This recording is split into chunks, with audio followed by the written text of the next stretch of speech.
Hello students, so welcome again. Here I am with another problem on this time projection of solid and very interesting problem that will be a tetrahedron. है ना? I know most of you doesn't aware about the tetrahedron. Tetrahedron will be a solid having 4 faces and all the 4 faces are equilateral triangles. तो student आज बड़ा एक special problem अपन solid का फिर से कर रहे हैं. ये सॉलिड है टेट्राहेड्रन जो आपने शायद थोड़ा सा कम सुना हुआ है. कई बार इसका शेप देख के लोग इसको पिरामिड बोलने लगते हैं, but this is not a pyramid. Triangular pyramid अलग होता है, उसमें बेस इक्विलैटरल होता है और फेसेस आइसोसेलेस होती हैं. लेकिन इसमें क्या है, all the 4 faces are equilateral triangles. So this is tetrahedron. बड़ा इंटरेस्टिंग प्रॉब्लम है. आरजीपीयू में पहले आया हुआ क्वेश्चन है ये, और अभी 2 सेमेस्टर पहले मुझे लगता है जून 24 में भी एक प्रॉब्लम आया था टेट्राहेड्रन का ही. तो बड़ा इंटरेस्टिंग प्रॉब्लम है, इसको समझते हैं. The problem will be like this. A tetrahedron of 50 mm long edges has one edge parallel to the HP and inclined at an angle 45 degree to the VP while a face containing that edge is vertical. है ना, ध्यान से समझिएगा क्या बोल रहे हैं. देखिए टेट्राहेड्रन में कोई बेस तो होता नहीं है, तो सारे फेसेस हैं. तो उन्होंने बोला है कि इसका एक जो फेस है वो वर्टिकल है, ठीक है. और दूसरा क्या बोला है कि एक बेस की एक एज जो है वो पैरेलल टू एचपी है और वीपी से इंक्लाइन है 45 डिग्री. जरा ध्यान से इसको समझिएगा. 2 एक इम्पॉर्टेंट टर्म्स दिख रही हैं मुझे.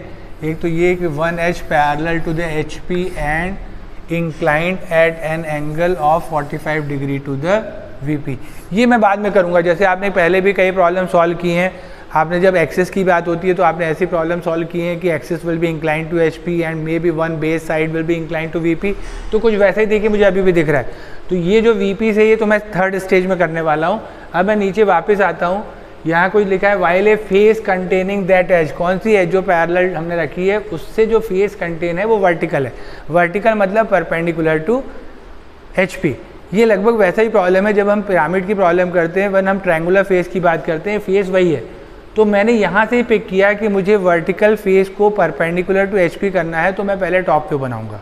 मतलब मैं एक फेस को कहाँ रखूँगा, एचपी पे, है ना. यहाँ से मैंने लॉजिक पिक किया जो हमारा पिरामिड का कॉन्सेप्ट भी है. और ध्यान से देखिए मैं कैसे रखने वाला हूँ इसको.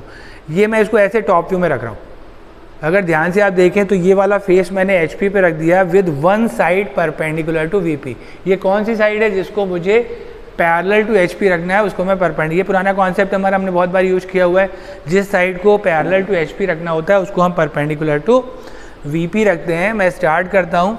सबसे पहले एक्स वाई लाइन ड्रॉ करने के बाद मैं टॉप व्यू में एक ट्रायंगल बनाऊंगा. इक्विलैटरल ट्रायंगल है जिसकी एक साइड में परपेंडिकुलर टू एक्स वाई रखने वाला हूँ. तो मैंने एक लाइन परपेंडिकुलर बना दी और एक ट्रायंगल बनाते हैं.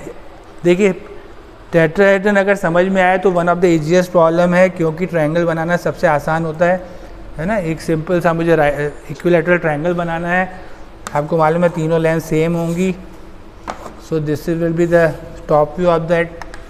पॉइंट्स को नेम दे देता हूँ ए बी सी. फिर से मैं बताऊँगा अपन नेमिंग बॉटम एंड से करते हैं, एंटी क्लॉकवाइज करते हैं, so that the initial points will be visible. इसके बाद अगर मैं देखूँ तो मुझे इसका सेंटर फाइंड करना है. आप जानते हैं किसी ट्रायंगल का सेंटर फाइंड करने के लिए 2 मीडियंस ड्रॉ कर सकते हैं आप. तो 2 मीडियंस ड्रॉ कर लें या एंगल बाइसेक्टर ड्रॉ कर लें, जो भी आपको सूटेबल लगता है. तो मैंने सबसे पहले इसका सेंटर भी फाइंड कर लिया. This will be O. So this is the first figure. अगर आप समझ पा रहे हैं तो देखिए मैंने टेट्राहेड्रन को ऐसा होल्ड किया. टॉप व्यू में मुझे बेस ट्रू शेप दिखेगा. तो मैंने इक्विलैटरल ट्रायंगल बनाया किस साइड का, 50 mm साइड का. तो 50 mm साइड का एक इक्विलैटरल ट्रायंगल. ऑलरेडी इसको डायमेंशन भी करते चलें.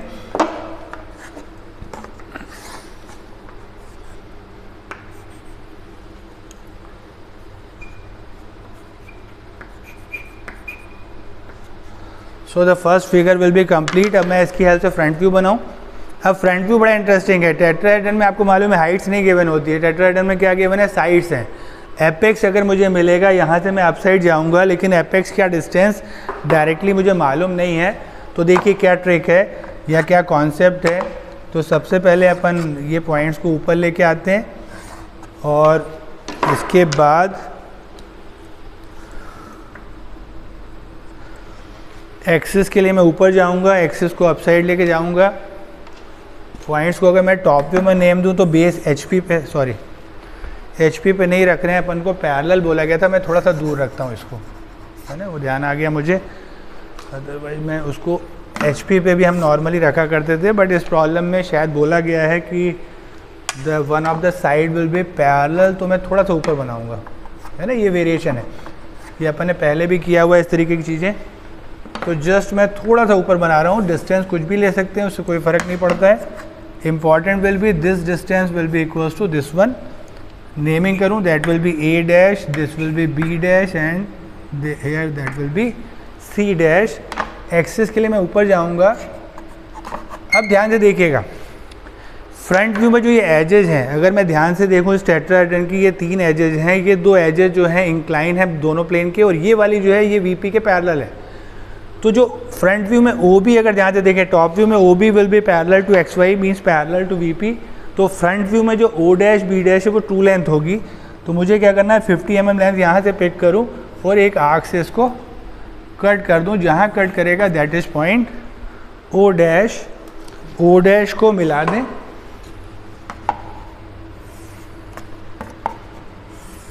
तो ये मैंने 50 mm लिया है, ध्यान से समझिएगा, ये 50 mm है, ये 50 mm से कम है। तो इस तरीके से पहला फिगर बना लेंगे हम। अब सेकंड स्टेज में देखिए हम क्या करने वाले हैं, इसको ऐसे रखा है, मुझे ये जो फेस है, कौन सी फेस, जो एज मैंने पैरेलल टू VP रखी है, मतलब एट मोमेंट मैंने परपेंडिकुलर टू VP रखी है, इस फेस को मुझे परपेंडिकुलर करना है वर्टिकल, मतलब O dash A dash and C dash. मैं इसको ऐसे करके टर्न करने वाला हूँ। जस्ट मैं ऐसे टर्न करूँगा, लोकस यूज करूँगा पहले, डिस्टेंस मैं सेम कैरी फॉरवर्ड करूँगा। तो यहाँ से थोड़ा सा आगे आते हैं, आगे आके पहले फिर से अपन कौन सा पॉइंट A डैश और C डैश मार्क करेंगे फिर से, और इसके रेफरेंस से मैं इस लाइन को कॉपी करूँगा, वर्टिकल कर दूँगा। इस लाइन को वर्टिकल करने के लिए यहाँ से अब देखिए फिर से ट्रायंगल है, मैंने बताया ट्रायंगल बहुत फास्ट बनता है। ये लेंथ कॉपी करिए, देन ये बेस की लेंथ है, एक आर्क इधर यूज करिए, दूसरा आर्क इधर से यूज करिए, है ना। ये आपने ज्योमेट्री में बहुत किया हुआ है, बहुत सारी प्रॉब्लम्स आप बना चुके हैं, तो कोई ऐसा टिपिकल नहीं है ना, सिंपल मेथड है। इसके बाद एक्सिस को एज इट इज़ मार्क करूँगा मैं, तो फर्स्ट वाले फिगर से एक्सिस को पिक कर लूँगा, ये डिस्टेंस एक्सिस का। चलिए एक्सिस का कलर चेंज कर देता हूँ, थोड़ा सा सेपरेट दिखेगा। एक्सिस को चेन लाइन बनाते हैं, जैसे आपको आइडिया है, चेन लाइन बनाइए। Now look at the second figure, मैंने फेस को वर्टिकल किया और टेक्निकली क्या हुआ, एक्सिस जो है HP से इंक्लाइन हो गई। अब मैं इसकी हेल्प से टॉप व्यू बनाऊं। आपको मालूम है टॉप व्यू में डिस्टेंसेस चेंज नहीं होते हैं, तो मुझे पहले वाले फिगर से लोकस लेके आने हैं। तो लोकस लेके आऊँगा,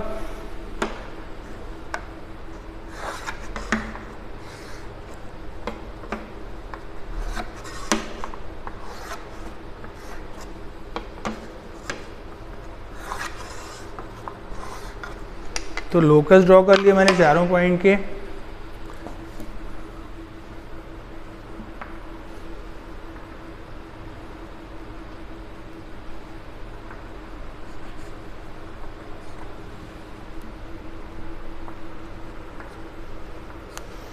ठीक है ना, थोड़ा सा लोकस को सही कर लेते हैं। तो the locus will be like this. इसके बाद फ्रंट व्यू से नीचे पॉइंट्स लेके आऊँ। देखिए 3 ही पॉइंट आएंगे नीचे, आपका सेंटर। अब ध्यान से देखिए, यहाँ से A आ रहा है, so this will B point small a, this will B small b, this will be c, और O देखिए यहाँ पे आ गया। इसको मैच कर दूँ। अब देखिए ध्यान से, जो अपन ने पिरामिड में भी या टेट्राहेड्रन में अपन समझते हैं, जब मैंने इसको ऐसे टर्न किया, टॉप व्यू में आपको बेस विजिबल नहीं है, लेकिन पहले मैं आउटर तो बनाऊंगा ही। तो सबसे पहले मैं फिगर का आउटर बनाऊंगा, मतलब A B C को मैच करेंगे अपन। A B C को मैच करने के बाद ऊपर से देखेंगे तो ये OB लाइन आपको दिखेगी। सो this is the second position. अब अगर आप ध्यान से देखें तो ट्रायंगुलर फेस जो है HP के परपेंडिकुलर है, या जिसको अपन क्या बोलते हैं, वर्टिकल है।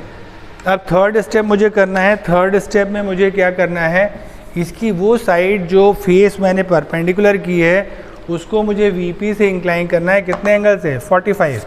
अभी अगर आप देखें तो ये एज जो है AC जो है वो परपेंडिकुलर टू VP रखा हुआ है मुझे, मैंने इसको मैं 45 डिग्री से इंक्लाइन करूँगा।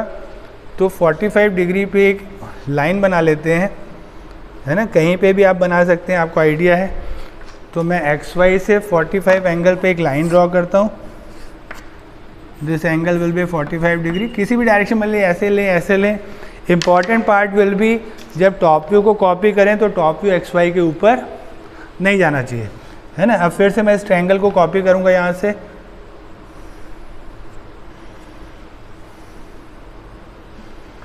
है ना। ये तीनों लेंथ, बाकी दोनों लेंथ आपको मालूम है सेम रहती हैं।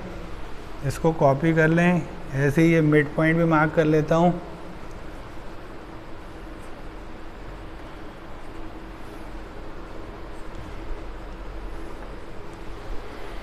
और इस फिगर को कॉपी कर लेते हैं।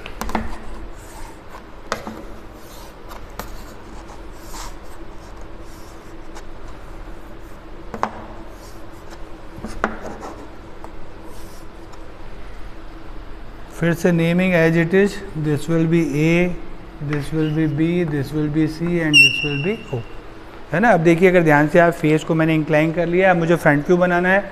फ्रंट व्यू में पहले लोकस बना लूँ, तो this will be the locus O dash का, बी डैश का और लोकस बना लेते हैं। इसके बाद यहाँ से अपसाइड आइए, ए और सी, इसके बाद बी को ऊपर ले आइए और फाइनली ओ को ऊपर ले आइए। सारे पॉइंट्स मार्क कर लेंगे अपन, ठीक है। ऑलमोस्ट मुझे लगता है फिगर बनना चालू हो गया है। Final shape, this is point A dash, this is point B dash and this is point C dash and this is point O dash. अब देखिए अभी जो मैंने टर्न किया है ना, बाई चांस इस प्रॉब्लम में कहीं मेंशन नहीं था कि मुझे बेस विजिबल हो या नहीं विजिबल हो। अगर आप ध्यान से देखें तो एपेक्स जो है मैं टूवर्ड्स एक्स वाई लाया हूँ, है ना। कई बार ये जब एक ही लाइन पे होता है तो लोगों को लगता है नहीं एपेक्स पास नहीं है, बट टेक्निकली आप देखें तो ओवरऑल बेस के कंपेयर में एपेक्स पास है। जब एपेक्स पास होता है तो बेस विजिबल होता है। तो सबसे पहले मैं बेस मैच करूँगा, मतलब A dash, B dash and C dash, और इसके बाद फिगर का आउटर मिलाएंगे, मतलब ओ ए डैश से ओ डैश और ओ डैश से बी डैश, और फाइनल ये line O dash B dash, ये कैसी आएगी, डॉटेड लाइन। तो ध्यान से देखिए अब figure, this is the problem. क्या बोला गया था, फिर से स्टार्टिंग से जाते हैं। मुझे बोला गया था एक टेट्राहेड्रन है जिसका एक फेस जो है वर्टिकल है और उसकी एक बेस की साइड पैरेलल टू एचपी है और वीपी से इंक्लाइन है। देखिए ध्यान से, ये एसी लाइन अभी भी एचपी के पैरेलल है और कितने एंगल पे इंक्लाइन है, 45। और ये लेंथ देखिए ट्रू लेंथ है, ट्रू लेंथ का मतलब रियल एंगल दिख रहा है। तो ये मुझे लगता है one of the very interesting problem है। ये आरजीपीवी में आ चुका है, काफ़ी पुराना एग्जाम में, और रिसेंटली मैं आपको फिर बताऊंगा कि अभी जून 2024 में भी एक बार सिमिलर प्रॉब्लम आया था। ड्रॉ करिए प्रॉब्लम को, आपको अच्छा लगेगा। कोई डाउट है you can contact. Thank you.